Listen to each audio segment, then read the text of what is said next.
उमापतिं सुरगुरुं वन्दे जगत्कारणं वन्दे पन्नगभूषणं मृगधरं वन्दे पशूनां पतिम्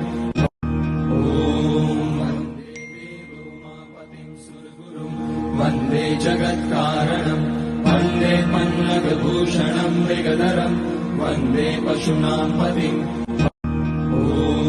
वन्दे देवोमापतिं सुरगुरुं वन्दे जगत्कारणं वन्दे पन्नगभूषणं मृगधरम् अरुणाचलेश्वराय नमः।